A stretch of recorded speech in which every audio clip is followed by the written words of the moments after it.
बहुत दिनों से एक रहस्यमयी तांत्रिक किसी को कुछ बताने की कोशिश कर रहा था। तो एक दिन अचानक से वो तांत्रिक ने गोलगप्पे के अंदर चिट्ठी में कुछ लिखकर दीदी की ठेल के ऊपर छोड़ दिया। दीदी ने जैसी गोलगप्पा खाया, इनके मुंह के अंदर वो चिट्ठी आ गई और उस चिट्ठी में लिखा था कि बेटा, तुम्हें अराडन देश के खोए हुए नीलम की खोज करनी है। तो दीदी अपनी पास वाली शाम को अपनी पास वाली लाइब्रेरी में गई, तो उन्होंने इसके बारे में और ज़्यादा पढ़ने की कोशिश करी। तो उनको मालूम पड़ा कि अराडन देश में एक ऐसा नीलम था जिसकी सुंदरता और नीला ऐसा था कि मानो पूरे समुद्र की आत्मा उसके अंदर कैद हो। और एक समुद्र की देवी थी, उनका दिल था उस नीलम के अंदर। तो वही नीलम के बारे में उनको दीदी जी को उसी बुक में वो नीलम के बारे में एक ऐसा पर्चा मिला जिसमें उसका राज भी छुपा था और उसका नक्शा भी था। तो वही नक्शे को फॉलो करते हुए प्यारी सी दीदी एक हिडियन नाम के टापू की तरफ गई। उस टापू के पहुंचते पहुंचते उस टापू पे पूरी परछाइयां थी, गहरा काला धुंध था और वहां पे बहुत सारे पेड़ थे, पेड़ों के बीच में परछाइयां थी और मानो ऐसा लग रहा हो कि टापू के अंदर जो भी पत्थर, पानी और कुछ भी है वो सब दीदी के ऊपर छाप छोड़ते जा रहे हैं। फिर दीदी बहुत ही ज्यादा डर के अंदर उस टापू के अंदर पहुंची। तो वहां पे उस नक्शे के अनुसार एक झरना चल रहा था और झरने के पीछे एक गुफा थी।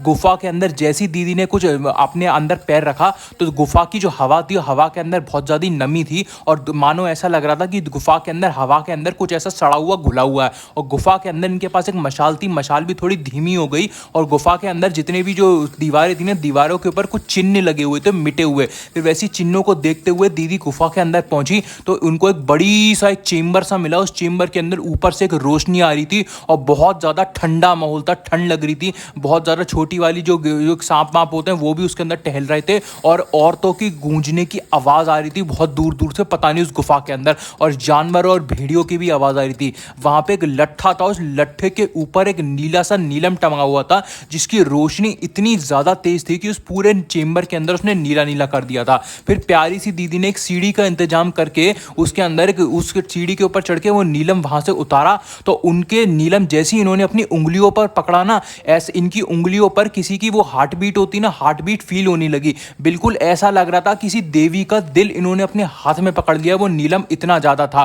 फिर उस नीलम के अंदर भी इतना ज्यादा शराब था कि जैसे ही इन्होंने अपने हाथ पर पकड़ा ना, इनके दिल के ऊपर एक बोझ बन गया। इनको महसूस हो गया कि इसके ऊपर एक बहुत गहरा राज है। और जैसे ही इन्होंने वहां से उस लट्ठे के ऊपर से निकाला, पूरी गुफा के अंदर एक जानवर की गूंज उठने लगी और गुफा बहुत ज्यादा हिलने लगी और भूकंप आने लगा। फिर वैसे ही सीढ़ी से नीचे गिर गई और नीलम लेके भागने लगी। फिर नीलम लेके जैसे ही भागी ना, पूरी गुफा इधर से उधर हिलने लगी। चमगादड़ गुफा के अंदर से बाहर भागने लगे और गुफा पूरी ढहने लगी और गुफा का मलबा इनके ऊपर आने लगा। फिर हांफते हांफते गुफा के बाहर निकली और एक खड़ी हुई देखा तो अराडन देश का खोया हुआ नीलम इनके हाथ में था।